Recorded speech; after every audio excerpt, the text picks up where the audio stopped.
2023년 1월 30일 월요일 큐티인 간식 타임. 안식일의 주인 마태복음 12장 1절에서 13절의 말씀. 그때 예수께서 안식일에 밀밭 사이로 가실새 제자들이 시장하여 이삭을 잘라 먹으니 바리새인들이 보고 예수께 말하되 보시오, 당신의 제자들이 안식일에 하지 못할 일을 하나이다. 예수께서 이르시되 다윗이 자기와 그와 함께한 자들이 시장할 때에 한 일을 잊지 못하느냐.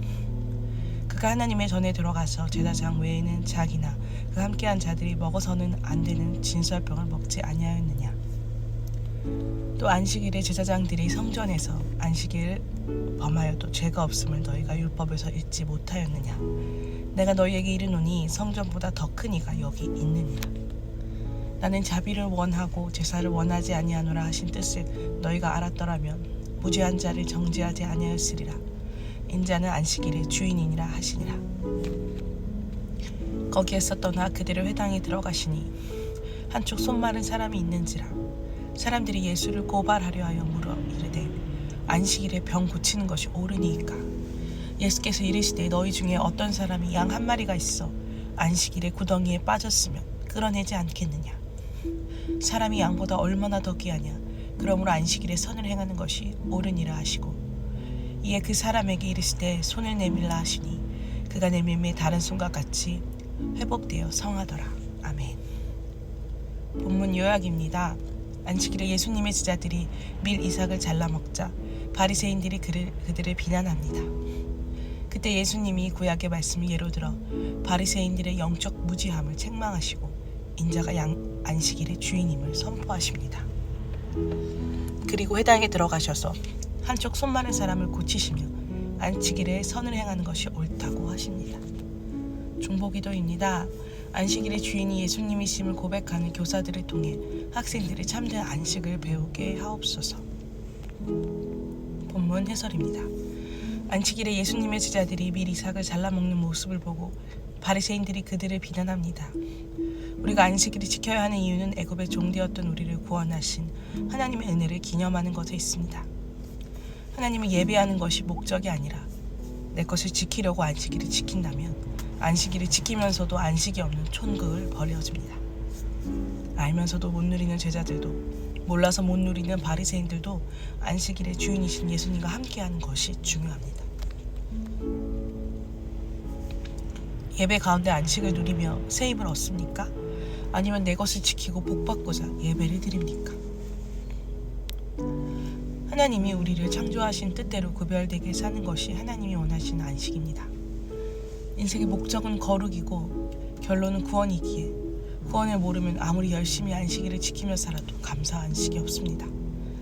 날마다 말씀을 묵상해야 하는 이유는 바리새인처럼 나를 높이고 남을 정죄하기 위해서가 아니라 내가 죄인임을 깨닫고 나를 구원하신 주님을 붙잡아야 하기 때문입니다. 외적인 것만 보이고 남을 판단하는 자는 말씀을 읽어도 읽지 못하느냐는 예수님의 책망을 받을 수밖에 없습니다. 주일에 드리는 예배를 통해 내 죄를 보고 회개합니까? 누군가의 죄를 떠올리며 책망합니까? 이삭을 잘라 먹은 문제에 이어 이번에는 병 고치는 문제로 바리새인들이 예수께 달려듭니다. 안식일을 지켜야 하는 율법 중에는 양이 구덩이에 빠지면 건져주라는 조항이 있습니다. 여기에는 배고프고 아픈 사람에게는 관심이 없으면서 자기 재물의 손에는 참지 못하는 인간의 이기심이 깔려 있습니다.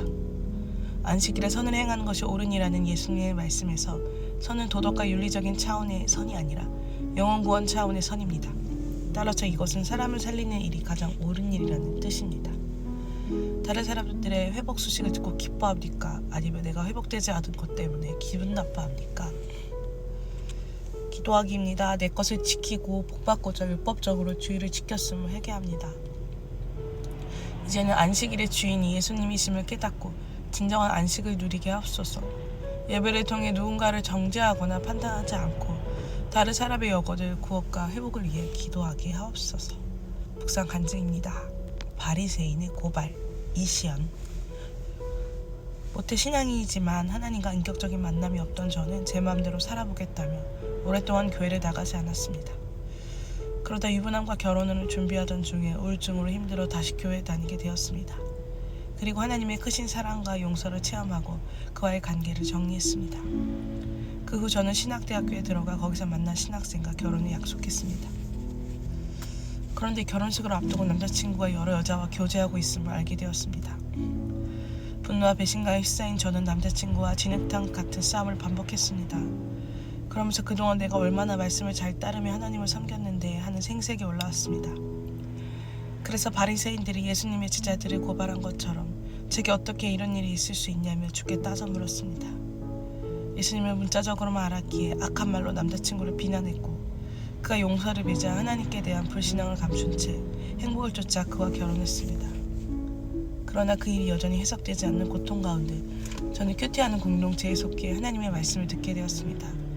그러자 저에게 율법에서 읽지 못하느냐라고 책망하시며 가르쳐주시는 주님의 음성이 들리기 시작했습니다.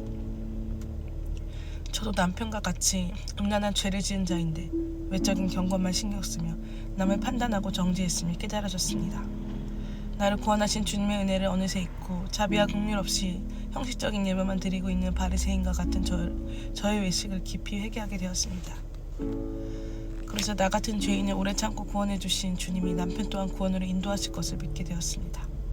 저는 안식일의 주인이신 예수님을 만나고 나서야 비로소 참된 안식을 누리게 되었습니다. 저희 부부에게 구원을 베푸시고 안식일에 선을 행하는 것이 옳음을 알게 해주신 주께 감사드립니다. 제게 주신 하나님의 자비와 긍휼을 늘 기억하고 받은 은혜를 전하며 살겠습니다. 적용하기입니다. 옳고 그름으로 남을 판단하기 전에 먼저 저의 잘못을 생각해 보겠습니다. 교회 소그룹 지체들을 위해 매일 잠들기 전에 기도하겠습니다.